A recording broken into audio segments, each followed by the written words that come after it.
معزز علماء اہل سنت،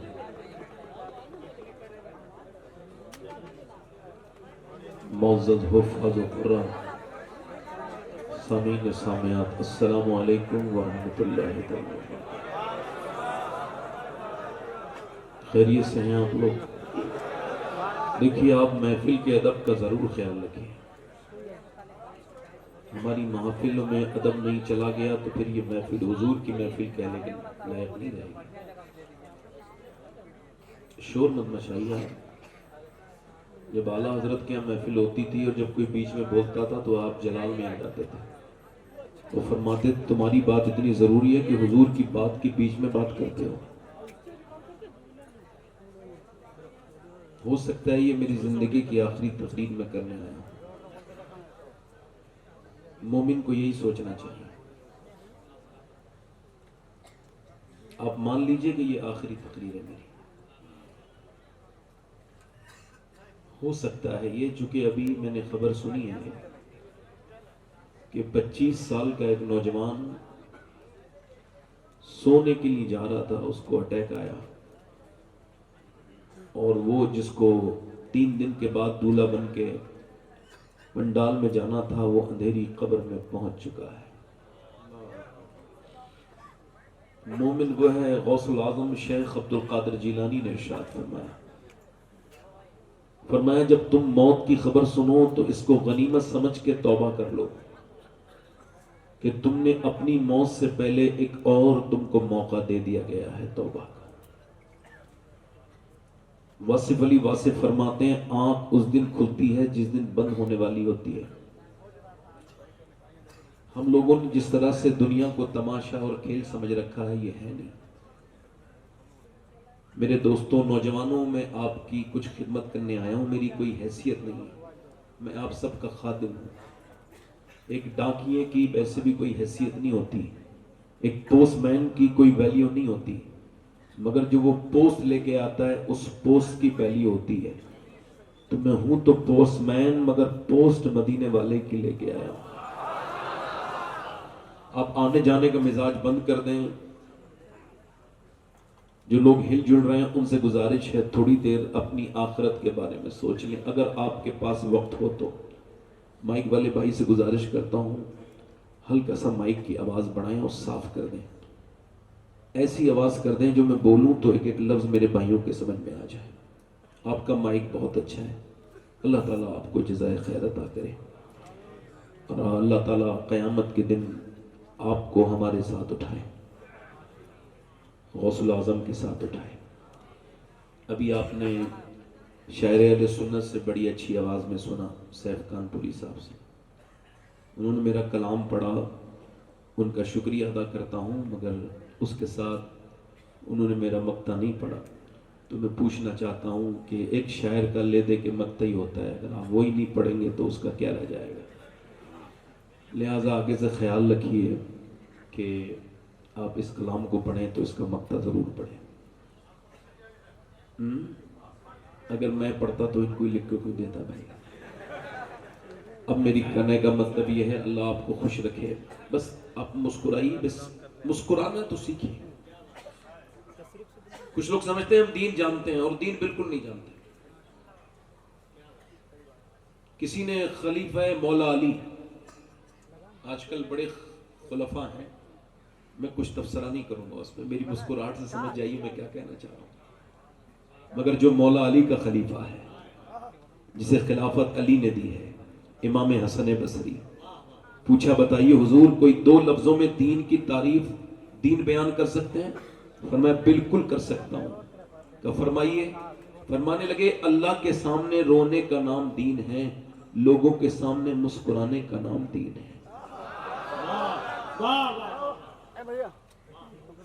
مسکرانا، وہ اگر آپ کی قسمت ٹھیک نہیں ہے نا تو تعویذ والوں کے پاس نہ جائیے، آپ سنت رسول کے قریب آئیے، آپ مسکرانا شروع کر دیجئے، انشاءاللہ 1 مہینے کے اندر آپ کی قسمت بدلنا شروع ہو جائے گی۔ سبحان اللہ۔ لوگ کہتے ہیں ہم بڑے دیندار ہیں اور مسکراتے نہیں۔ مسکرانے سے ماحول اچھا ہوتا ہے۔ آپ دیکھیے مسکرانے والے سے لوگ ملنا چاہتے ہیں، اور جو مسکراتا نہیں اس سے مجبوری میں ملنا چاہتا ہے نا. اور دیکھیں آپ، آکسفورڈ نے اس پر ریسرچ کیا، آج کل وہی موبائل زیادہ بک رہے ہیں جن میں زیادہ اچھے فلٹر ہیں، جو موٹی ناک کو پتلا کر دے اور جو چھوٹی آنکھوں کو بڑا کر دے. یہ ہنسنے کی بات نہیں، سوچنے کی بات ہے. کبھی اپنی آنکھ سے زندگی پہ نظر نہ کی، وہی زاویے جو کہ عام تھے مجھے کھا گئے. میں عمیق تھا پلا ہوا تھا سکوت میں، یہ جو لوگ محو کلام ہیں مجھے کھا گئے. وہ جو کھلی کھلی تھی عداوتیں مجھے راز تھیں، یہ جو زہر کند سلام ہیں مجھے کھا گئے. وہ موبائل زیادہ چلن میں ہے، ان کی زیادہ بکری ہے. عورتیں کاسمیٹک پہ خربوں روپیہ خرچ کرتی ہیں ایک سال میں، مگر آکسفورڈ کہتا ہے کوئی بھی فیس واش، کوئی بھی کریم کاسمیٹک انسان کے چہرے کو خوبصورت نہیں بناتے، اس پہ کوئی ایفیکٹ نہیں ڈالتے. کہا پھر کہ لگے انسان کے چہرے میں 126 مسلز ہیں، یہ تبھی ایکٹیو ہوتے ہیں جب بندہ مسکراتا ہے. اور یہ میرے حضور کی عادت ہے. اعلیٰ حضرت فرماتے ہیں جس کی تسکی سے روتے ہوئے ہنس پڑے اس تبسم کی عادت پہ لاؤ. آپ بیٹھے آرام سے. میں آپ سے عرض کر رہا تھا سارے علماء ہیں، میں نے کہا میں تو آپ کا خادم ہوں، یہ علماء تو میرے سر کا تاج ہے. یہ تو حضور کے وہ عظیم لوگ ہیں سرکار کے، امت کے، جو آج کے دور میں بھی دین مصطفیٰ کی باغ ڈور تھامے ہوئے ہیں. اللہ ان کے بازوؤں کو مضبوط کرے. میں اپنی بات شروع کر رہا ہوں. تو میں نے کہا تھا ہو سکتا ہے یہ زندگی کی میری آخری تقریر ہو. اگر یوں ہو سکتا ہے تو یوں بھی ہو سکتا ہے اس محفل میں کوئی بندہ ایسا بیٹھا ہے میرا بھائی جو آج کے بعد پھر نصیحت نہ سن پائے، پھر وہ قبر میں ہی چلا جائے، اس کو موت ہی آ جائے. لوگ جب بیماری ہوتی ہے تو سوچتے ہیں میں نے بتیرا پیسہ چھوڑا ہے، میرے بچے زندگی گزار لیں گے. اپنے بچوں کی زندگی کے بارے میں سوچتا ہے، وہ اپنی قبر کے بارے میں نہیں سوچتا کہ اس اندھیری قبر میں حضور کی محبت کا اجالا ہے کہ نہیں، سرکار سے محبت ہے کہ نہیں. آپ اندازہ کریں کہ اللہ کے رسول صلی اللہ علیہ وسلم نے ایک جگہ وضو کرنا چاہا ہے، آپ نے فراغت حاصل کی ہے. حضرت عباس فرماتے ہیں حضور کے چچا کہ 12-13 قدم دور پانی ہے. حضور نے اس پانی پہنچنے سے پہلے تیمم کیا ہے. میں نے حیرت سے عرض کی یا رسول اللہ 12-13 قدم دور پانی ہے، پھر بھی آپ نے تیمم کیوں فرمایا ہے؟ اچانک کی موتیں، اچانک کی موت، اس کی موت، اس کی خبر، فلاں مر گیا، پھر بھی تمہارا اگر ذہن نہیں کھل رہا ہے تو اس حدیث کو سنو. نبی پاک جن کو یہ بھی خبر ہے میں کب مروں گا اور آپ کی کب موت آئے گی، فرما رہے ہیں عرض کی یا رسول اللہ یہ حکمت سمجھ نہیں آئی، پانی سامنے موجود ہے، آپ نے تیمم کیوں فرمایا ہے؟ تو حضور کی آنکھوں میں آنسو ہے. فرمایا چچا اس پانی تک پہنچنے کی امید نہیں، اور میں اپنے رب کی بارگاہ میں بے وضو حاضر نہیں ہونا چاہتا، اس وجہ سے میں نے 12 قدم کے سفر کے لیے میں نے اپنا تیمم کیا ہے. اس کا مطلب صاف ہے کہ آپ میں سے کوئی مومن یہ سوچتا ہے کبھی کہ اسی حالت میں اگر وہ مر گیا، مولا علی کہتے ہیں تو اپنے آپ کو اگر بدلنا چاہتا ہے تو سوچ جو تو جس حال میں ہے اس حال میں مرنا پسند کرے گا.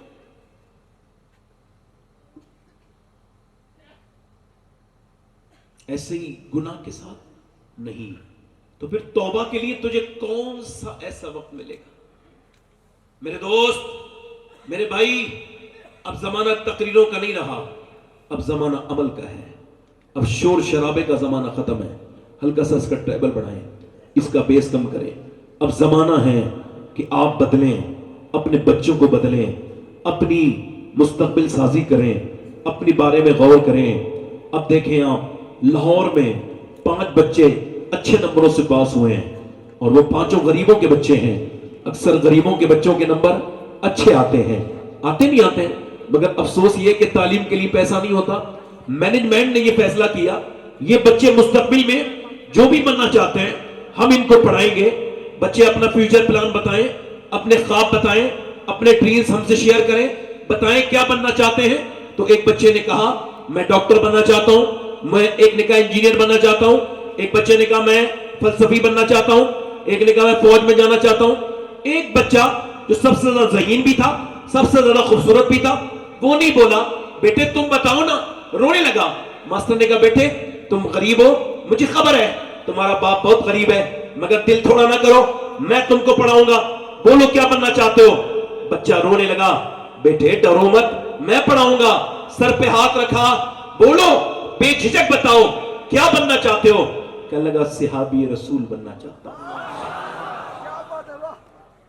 ماسٹر نے کہا تجھے پتا نہیں صحابی وہ ہوتا ہے حضور کے زمانے میں پیدا ہو کے ایمان لائے، ایمان پہ اس کا وصال ہو جائے؟ کہ یہ تو نہیں پتا ہے۔ 7 سال کا بچہ بولا مگر میری ماں رات کو اور عورتیں اپنے بچوں کو گانے سنا کے سلاتی ہیں، پنجابی لوریاں سناتی ہیں، مگر میری ماں کبھی ابو بکر کی باتیں بتاتی ہے، کبھی عمر کی باتیں بتاتی ہے، کبھی عثمان ذو النورین کی باتیں بتاتی ہے، کبھی وہ قربانی بتاتی ہے ابو بکر صدیق کی کہ کیسے حضور کو اپنے کاندھوں پر لے کے 5,500 فٹ پہ چڑھے تھے، کیسے ابو بکر نے سارا کچھ دیا تھا۔ وہ میری ماں بتاتی ہے کہ بلال کے سینے پہ جب پتھر رکھے جاتے تھے اور بلال جب دھوپ میں اس کے پھپھو کے پھوٹتے تھے، اس کے اندر جب گرم ریت جاتی تھی تو بلال کی آنکھوں سے آنسو نکلتے تھے، مگر زبان سے کہتا تھا هو اللہ احد هو اللہ احد۔ میری ماں کہتی ہے کہ صحابی وہ ہوتا ہے جس سے حضور بہت پیار کریں، بہت پیار کرتے ہیں صحابی سے۔ ماسٹر صاحب مجھے ایسے ہی بنا دو جس سے میرے مدینے والے سرکار پیار کرنے لگیں، میرے آقا میرے سرکار۔ بچے کی آنکھوں میں آنسو دیکھ کے ماسٹر نے سر پہ ہاتھ رکھا، بولا بیٹے صحابی نہیں بنو گے مگر بہت بڑے آدمی بنو گے اپنی ماں کی برکت سے۔ اور بچہ جب بڑا ہوا اس کا نام ڈاکٹر محمد اقبال تھا، اسی نے کہا تھا کہ محمد سے وفا تو نے تو ہم تیرے ہیں، یہ جہاں چیز ہے کیا لوح و قلم۔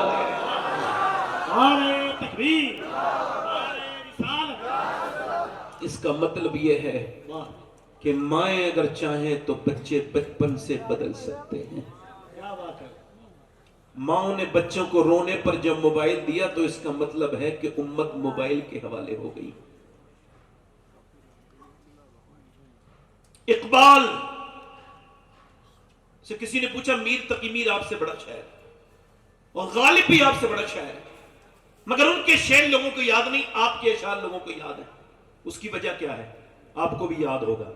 جیسا یہ شعر پڑھا نا میں نے کہ محمد سے وفا، پوچھا یہ کلام، یہ آپ کے شعر اتنے مقبول کیسے ہو گئے؟ کہنے لگے میں نے شاعری شروع کرنے سے پہلے 1.25 کروڑ مرتبہ حضور پر درود پڑھا ہے۔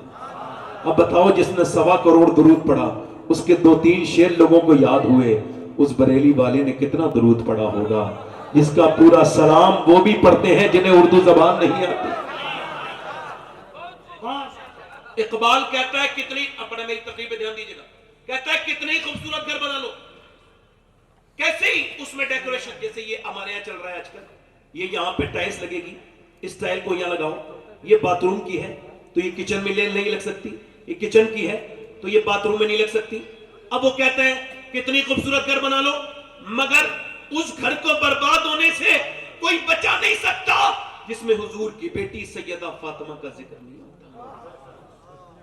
یہ بات ہم نے دیکھی بھی، چونکہ عورت ہے حیا سے، گھر ہے عورت سے، عورت ہے حیا سے، اور حیا ہے سیدہ فاطمہ سے۔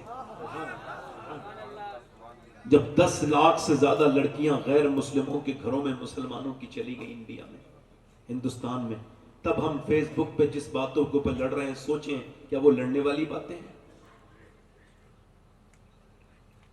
10 لاکھ لڑکیاں حضور کی کلمہ پڑھنے والی ہیں، اس کا کون ذمہ داری اٹھائے گا؟ کیا وہ ماں باپ ذمہ دار ہیں کہ نہیں جو وقت پہ شادی نہیں کر رہے ہیں اپنے بچوں کی؟ پہلے لوگ شادی کرتے تھے تو کہتے تھے بھئی ہم لڑکی دیکھیں گے پہلے تو اس کی نانی کو بھی چیک کریں گے شادی کرنے سے پہلے۔ ان کو پتا تھا نانی کی باتیں بیلٹ ہو کے آتی ہیں بیٹی میں، بیٹی کی آتی ہیں نواسی میں۔ اب نانی سے کو چیک کر رہے ہیں اور چیک کروانے کے لیے بھیج رہے ہیں اور شادی کرنی ہے نواسی سے۔ اب توجہ کرو، رشتہ کس سے کرنا ہے؟ نواسی سے۔ چیک کس کو کر رہے ہیں؟ آج کے زمانے میں اللہ ماشاءاللہ اب تو کوئی حاجی جی بھی ہے نا تو وہ بھی پیسہ تلاش کرتا ہے۔ مالدار گھر میں ایسے آدمی کا حج نہیں ہوتا جو اس طرح کی گندی گھٹیا حرکت کرے۔ یاد رکھو مجھے اس کے حج پہ شک ہوتا ہے جو حاجی بھی ہے اور جہیز کے لیے بڑا گھر بھی تلاش کرتا ہے, بڑی لوگ بھی تلاش کرتا ہے, مالدار گھر بھی تلاش کرتا ہے. اچھا میری طرف توجہ کریں ذرا بھائی, یہ کمیٹی والے جو بلے والے لوگ ہیں یہ بڑا پریشان کرتے ہیں. میں روز ایسا ہوتا ہے بھائی, بیٹھ جاؤ, مہربانی کریں. آپ نے اپنے پروگرام کو اگر کامیاب کرا نا تو ایک جگہ لے لو. آپ سے گزارش ہے, میں آپ کے قدموں میں تھوڑی سی جھاڑو لگانا چاہتا ہوں. خدا کے واسطے مجھے پریشان نہ کرو. دیکھو مجھے نہ تو داد چاہیے آپ سے, نہ آپ کو صبح کو یہ کہیے گا میری تقریر بہت اچھی لگی.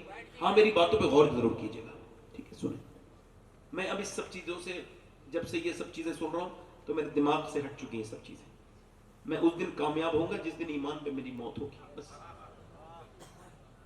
بس وہ اس دن کے لیے میں یاد کرتا رہتا ہوں اس بات کو. نہ سفر میں سکون ہے, نہ سوتے وقت سکون ہے کہ یار میرے اوپر موت کھڑی ہے اور میں اتنا بے پرواہ ہوں. سوچئے ذرا, وہ حاجی مجھے حاجی نہیں لگتا جو امیر کی لڑکی تلاش کرے. آج کے زمانے میں اب اگر کوئی لڑکا یہ اعلان کرے, میرے بھائیوں آپ نے اپنی بیٹی کی شادی کی بڑی دھوم دھام کے ساتھ, تو لوگوں نے آپ کی بیٹی کی شادی دیکھی, خوب انتظامات دیکھے, ہال کی سجاوٹ دیکھی, خوب پیسے خرچ کرتے دیکھے, مگر میرے دوستوں وہ جہیز بھی دیکھا. مگر ایک غریب لڑکی بھی آئی تھی, وہ رات کو گئی اور رات کے مصلی بچھایا اور رونے لگی, مالک میرا باپ تو بڑا غریب ہے, نہ تو اتنے پیسے آ پائیں گے, نہ میری کبھی شادی ہو پائے گی. باپ گھوم رہا ہے, کوئی مجھے تعویذ دے دو, میری بیٹی کا رشتہ نہیں آتا. اور ادھر امیر کی لڑکی کے رشتے خوب آ رہے ہیں. امیر کی لڑکی بگڑی بھی ہے, بے غیرت ہے, بے شرم ہے, مگر مال نے سارے عیب چھپا دیے. مگر غریب کی لڑکی کا رشتہ نہیں آ رہا ہے. وہ کہہ رہا ہے کوئی تعویذ دے دو سید صاحب, حضرت مولانا صاحب, کوئی تعویذ دے دو, میرے گھر میں رشتے نہیں آتے. اب اس کو کوئی کیسے بتائے میرے بھائی, آج کل شریف لوگوں کے رشتے نہیں آتے. آج کل تیرے گھر جو رشتے نہیں آ رہے نا,